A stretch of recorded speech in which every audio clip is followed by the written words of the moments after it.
Good morning, YouTube. Little Mama Nadia here.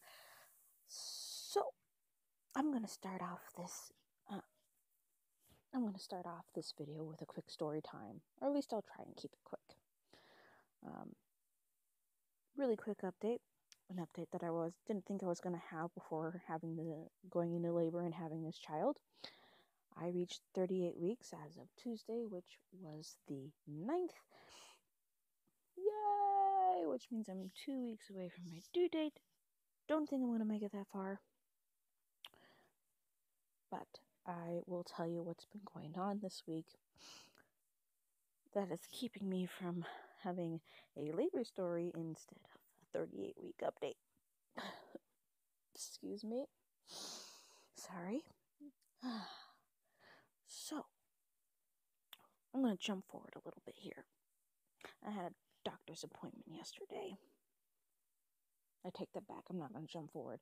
I want to explain to you on Tuesday that late night Tuesday I had contractions that were 7 minutes apart. It lasted an hour. Because I didn't have any other signs of labor, I took a shower to see if that would fluctuate how far apart my contractions were, and it didn't. So in addition to that, after I took my shower, it felt like I couldn't keep my underwear dry. So I thought to myself, I wasn't sure, but it could be that my water broke and I'm just trickling my underwear into being wet. So we went to the hospital.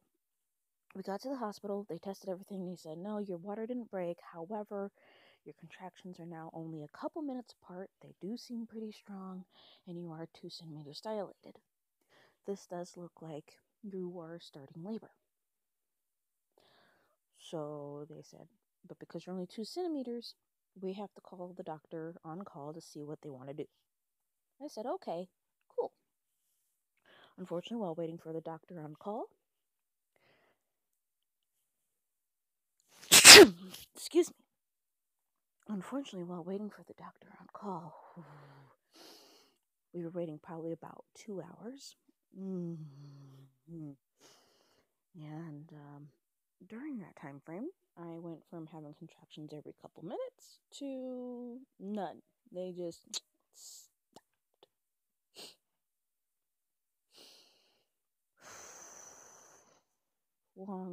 Long version of that story short, they wound up sending me home they checked me again a few hours later in the early morning, Wednesday morning, found that I had not progressed. I was still only at 2 centimeters dilated after being there for 6.5 hours, and my contractions had stopped. So they went ahead and sent me home.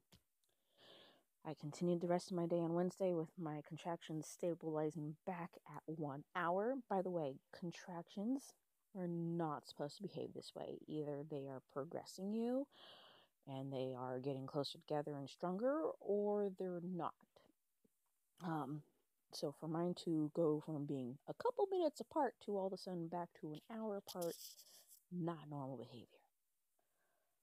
But I spent my day on Wednesday with my contractions back at an hour apart. And Thursday was kind of like a weird, it's like my contractions decided to throw a few time frames into a bag and shake it up and say, all right, here we go. You're going to have a contraction in 5 minutes. And then, boop, throw that out. You're going to have a contraction in another hour. Boop, throw that out. You're going to have a contraction in 30 minutes. So I was still having contractions. My contraction times were varying anywhere between 15 minutes apart up to an hour apart. Could not make up their mind. This made for a very miserable day on Thursday. Friday comes along. It's my doctor's appointment. My regular scheduled doctor's appointment. I explained to nurses what happened during that last 48 hours. And by the time my doctor came into the room to talk to me, she says, you must be one miserable puppy. Yeah, that's one way to put it, Doc. She says, and that's saying something coming from your GYN, isn't it? I said, yeah, because I can only imagine how many other women are suffering out there who are so frustrated with their pregnancy at 38 weeks. We're all ready to get this baby out. She proceeds to explain to me that I am experiencing fake contractions. I looked at her and I said, "You mean Braxton Hicks?" She goes, "Nope, not Braxton Hicks. Those just, cause a little discomfort and tighten up. You are experiencing fake contractions that can actually be detected on the hospital monitors and even tricked the nurses into thinking you were in labor. Fake contractions. And they'll be consistent, timed, and be regular, just like your regular contractions. And they'll even cause all the pain that a regular contraction will, but they will not move your laboring process along." Oh, well, that's great. So then my doctor checks my chart, says I'm 38 weeks and 3 days. She says, if you were 39 weeks, I would go ahead and induce you today. I got 2 more days from the doctor's appointment to be 39 weeks. She says, just a little closer to your 39-week mark. You want to talk about frustrating. So then she says, so here's what we're going to do. We're going to schedule you for your next regular appointment next week. And more than likely, you'll go into labor before then, and I'll see you in the hospital before then. So at this point, oh my.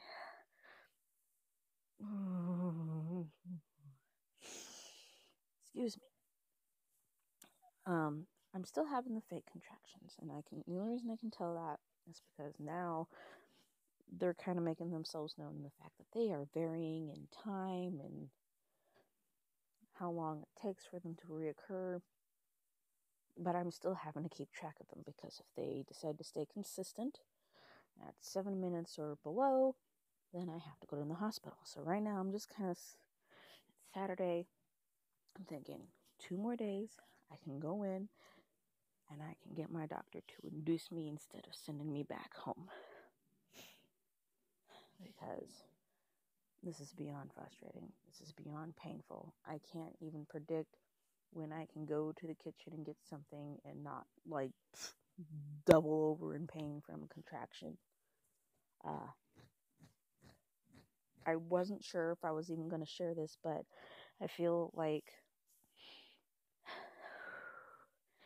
after sharing it on Facebook and finding out that other moms say, I experienced fake contractions during my pregnancy, and for them it happened at 34 weeks and 35 weeks. They make me feel grateful that it happened 1 week before my doctor will induce instead of a whole month. That sucks. I'm sorry, I failed to mention that my doctor did check to see if between my hospital visit and my regular visit, if I had progressed. Despite my contractions, up and down progressions, no progression. I was still only 2 centimeters dilated at my doctor's visit, which is why she would consider inducing, because if none of my contractions are moving my laboring process along, it probably means that my body needs help. So that's where I'm at. I'm hoping that I'm hoping that my body will, even if it's a trick, will tell me I'm in labor before my next doctor's visit, because I am tired. I am exhausted. And I am ready. So, to your other mamas out there, I do hope that you are not experiencing fake contractions. Pay attention to your body, because your body does tell you when you're ready. That's part of the frustration with this, is I can't even count. Even the nurses at the hospital can't count on my body to tell them, it's time, we're ready to go. This is the start of things. There's some scary aspect of that.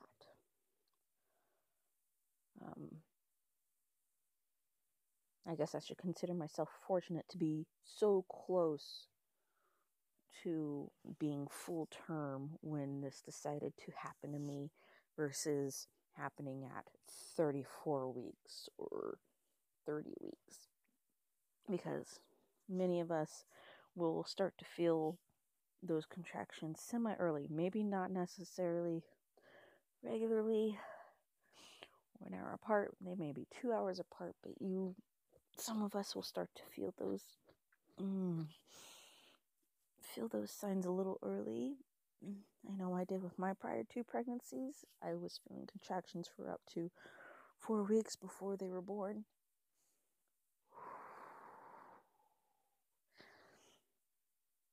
And make no mistake, when you start to feel them, you will know them. You're not second guessing it going, ooh, is this a contraction? You are gripping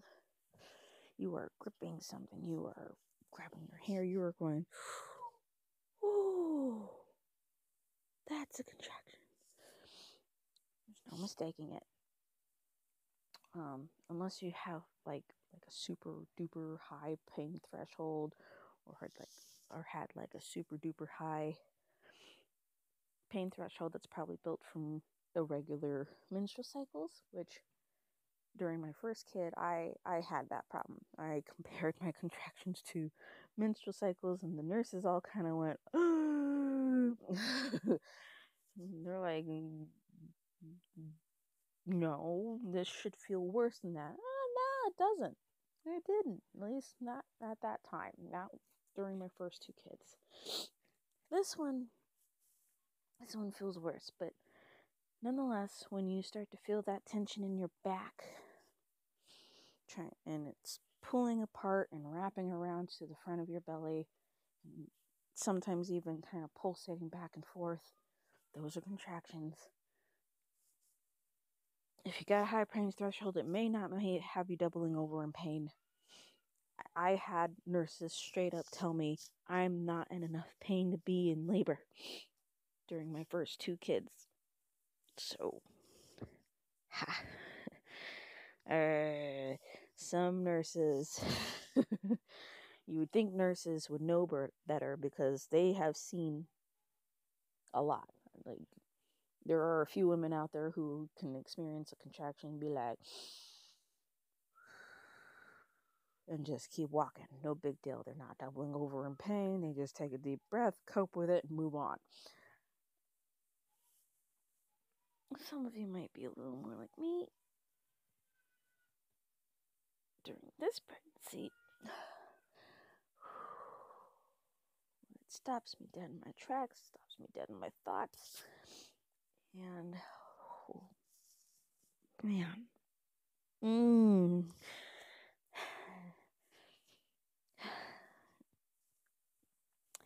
you can't help but take a moment and make sure you focus on it and breathe through it, because otherwise it'll knock you off your feet. Good luck to you mamas out there who are pregnant. I hope that you are not experiencing fake contractions. Understand that is a real thing, but it doesn't mean you should come up to your doctor and be like, I'm having fake contractions. Let them figure that out, because the only way you can know is if they check for your dilation process. The only reason that mine got deemed fake is because I'm having them, but I'm only 2 centimeters dilated, and it should have progressed way beyond that for how much trouble it was causing. See, and I can't even tell you if that was fake or real. All I can tell you is that it hurts, and they don't stop, and they're not regular. That's the only way I can tell that they're fake, is that they're not regular. Alright, YouTube, Little Mama signing out. Good luck to all of you. I love you guys.